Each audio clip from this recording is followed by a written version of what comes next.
अकाउन्टिङको प्रकार धेरै छन्, तर फाइनान्शियल अकाउन्टिङ, कस्ट अकाउन्टिङ र म्यानेजमेन्ट अकाउन्टिङ बीचको फरक के हो त? सबैभन्दा पहिले what is financial accounting? Financial accounting भनेको बिजनेस ट्रान्ज्याक्सन रेकर्ड गर्ने अनि एक्सटर्नल रिपोर्टिङको लागि फाइनान्शियल स्टेटमेन्ट बनाउने प्रोसेस हो।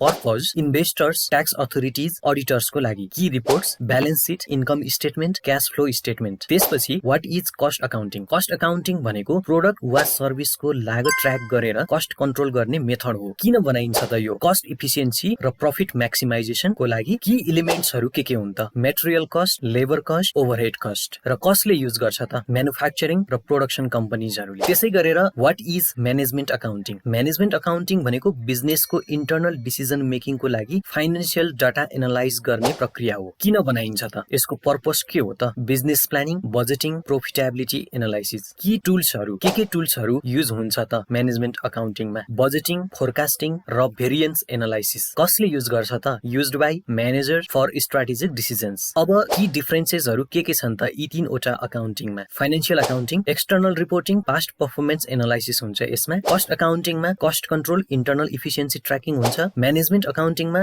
Future planning, business decision making हुन्छ। त्यसो भए which want do you need? तपाईलाई कुन चाहिँ आवश्यक छ? कम्पनी चलाउनुहुन्छ भने फाइनान्शियल अकाउन्टिङ अनिवार्य छ, प्रोडक्सनमा हुनुहुन्छ भने कस्ट अकाउन्टिङ आवश्यक छ, अनि डिसिजन मेकिङको लागि म्यानेजमेन्ट अकाउन्टिङ महत्त्वपूर्ण छ। अकाउन्टिङको कुन प्रकार तपाईको लागि उपयुक्त छ त? कमेन्ट गर्नुहोस्।